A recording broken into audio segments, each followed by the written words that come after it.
Hi everyone, my name is Joyce Njoro and I'm really excited after having a very amazing conversation with Pius Boshiri.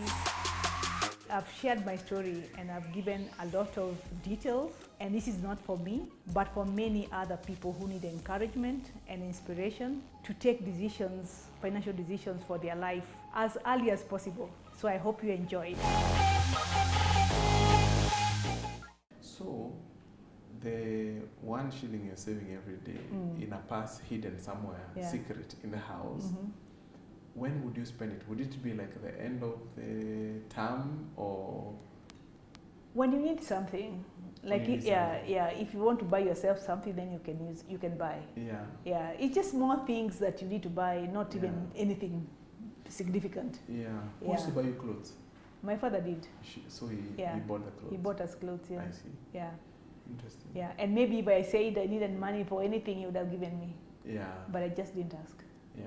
So this was just your way of taking care of those things you didn't want to have a conversation with your dad? Yes. But was that like the beginning of your saving culture and discipline? Maybe. Yeah, maybe it was. And also learning that some things, having a bit of independence, some things I can take decisions on my own. Yeah, I don't need to ask for everything. Did someone like teach you how to save, or it was intuitive? No. Wow. You are a rare breed. There was no school for for finances. The school was for everything else. Yeah. No, it's interesting because I used to be given 1 shilling every Friday. Because for lunch, I used to live very close to school. So for lunch, I would drive to school, to home, and come back. It was not that close, so I needed to do some bit of running and come back. But the only time I got to interact with money was on Fridays. Okay. Because Friday was like, today we call it Furahi Day. It was our Furahi Day those days. So I'll be given 1 bob, and I would spend 50 cents, and I would save 50 cents. And at the end of the term, I would go to Gikomba to buy myself clothes. Okay. Yeah. Then you're more sophisticated. I never got to buy clothes. Even today, I think I know every area, every segment in Gikomba. I can take you. And this place for jackets, this place for your shoes. I had scoped the whole place. Okay. Yeah, but it was a tough time in our family, so I can understand the 5 shillings. Yes. It was quite some money. Yeah, it was. Yeah, particularly now you need it daily. Yeah. And it's not only you, you're 3 of you. Yeah. So that happened for your 4 or 6 years? 4 years. You went to... Then I changed schools. I went to Nakuru High. For your Form 5 and 6? Yes. Why that shift? Just, those days people used to look for the schools just to have a different experience. Yeah. Yeah. I mean, Pangani was a prestigious school. Not as much as it is now. Not as much as it is today? No. I see. Yeah. Yeah, but not as much as it is now. Because it was very, very difficult. Like girls are released out, and there are so many challenges out there.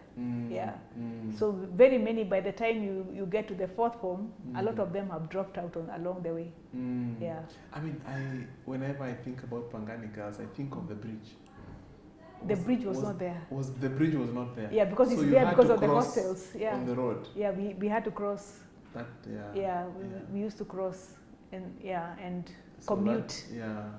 So that presented challenges. It was challenges because also girls are in teenage and a lot of things happened. So many of them never finished school. Wow. Okay. So Pangani, we learn how to save. Yes. And buy our own luxurious things. Then from there, what was your next interaction with money? So in high school, we used to call it high school. Now these days everything is high school. Nakuru. From 5 and 6 years. From 5 and 6. Yeah. Nakuru, yes. For 5 and 6, it was a boarding school. Yes. So you needed money like to buy bread or something. Yeah. And so nobody had enough. Most people didn't have enough. So maybe the first month or in school, then the money gets finished, then you forget about those things. Yeah. You eat school food. Yes. So it was a very different experience for me. Yeah. Yeah, because now From I get to interact with rules. With rules. Yes. And I was not used to somebody telling me sleep now, wake up now, read now, stop reading. Yeah. I was not used to that. You are self-driven. Yes. So lady. I got into a lot of trouble. I was punished and I hated school. I was made to slash grass. Yeah. Because I was wearing shoes at the wrong time or something like that. Yeah. Yeah. So I found it was a lot of micromanagement. Yeah. So my experience was, everything else was good, but the idea of boarding was not good for me. Yeah. Yeah, I prefer the freedom of organizing yourself the way you want. Yeah. Yeah, because there's no way somebody can decide it's 8 p.m., it's time to study, and now you have the mood and you have to do it. Yeah. Interesting. So now in a boarding school, the 5 shilling every day has become it's what? no longer there. So, but you have a different pocket value. Money. Yeah. You have pocket money. It's pocket money. Like how much would you be given? No, that is far. I can't remember how much it was. Ago.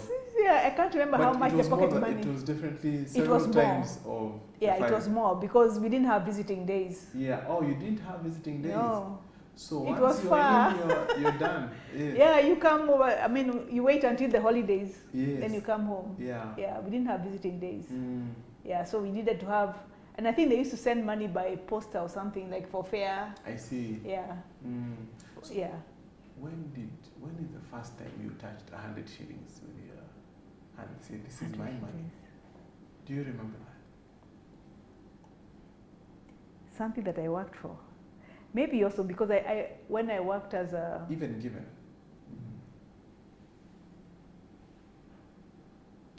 I think the first time I touched money was when I worked as an untrained teacher. An untrained teacher? Yeah. That's the first time you touched something that is 100 shillings and above? Yes, yeah. Meaning you are in your 20s? Although maybe like the pocket money... Yes. Should have been, I think it was about 300 bob. It was at least 300? Yeah. Okay. It was about 300 bob.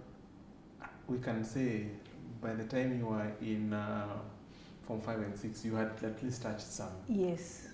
200-300 shillings. Yes, yeah, because they used to allow us to go out to Nakuru town. Yeah.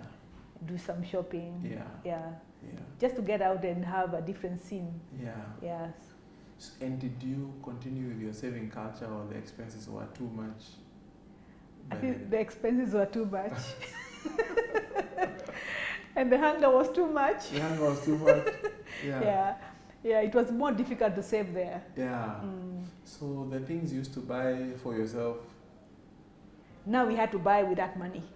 With the money, yeah, the allowance that you are given, yeah, the pocket money. With the pocket money. Yes, yeah. Okay. So that took care of all your needs for the entire term. Yeah. But before the term is over, the 300 bob was gone. Yes. You came back home. You came back home with nothing. Yeah. I see. Yeah. For the entire 2 years. The entire 2 years. I see. Yeah. I see. Okay. So from there, what happened? From there, when I finished, then my father decided that I need to go back now to the village and get a village experience. Okay. But I wanted to work. You wanted to work? Yeah, but then he said, no. You need to get more molding. You need to be... You're not fully molded. To go back to your roots. Yeah, you need to a bit more molding. Yeah. Yes. So I stayed there for about a year. And then, so he told me that he'll be paying me some money. Be paying you? Yeah, some money to stay there and pick tea. Yeah, and pick tea. Yeah, so I'd go and pick tea. Okay. Yeah, every day alone. Did he keep his promise? Yeah, he used to give me a bit of money because he knew I'm unhappy. Yeah. Yeah. Like how much? Not much, maybe I think less than 1,000 shillings, maybe 500 or something. Yeah. Yeah. Yeah. It was just to give me something like for me to spend, or not to feel like others are earning and I'm not earning. This was what, 1980s? Yes. It's 80s, yeah. 1980s? Yes. Yeah. I mean, 500 was...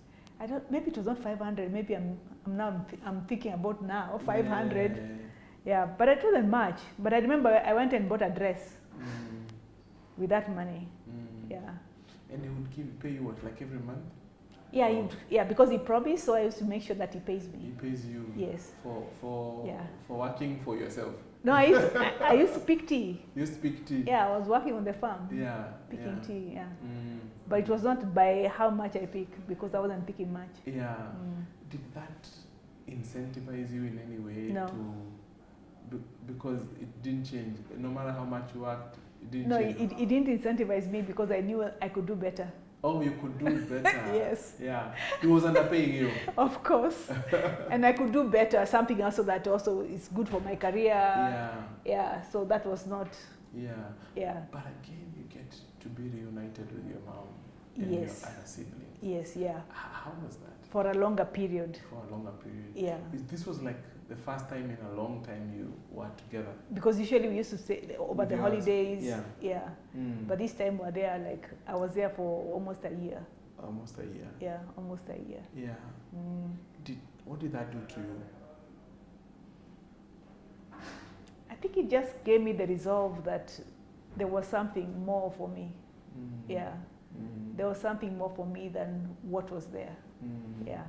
Not that it was bad, but then I think now I was growing and my level of ambition was telling me there's something more. I am thoroughly enjoying this conversation with Joyce Njoro, and I hope you are doing the same too.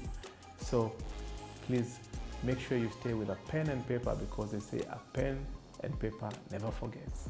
See you on the next video. Take care.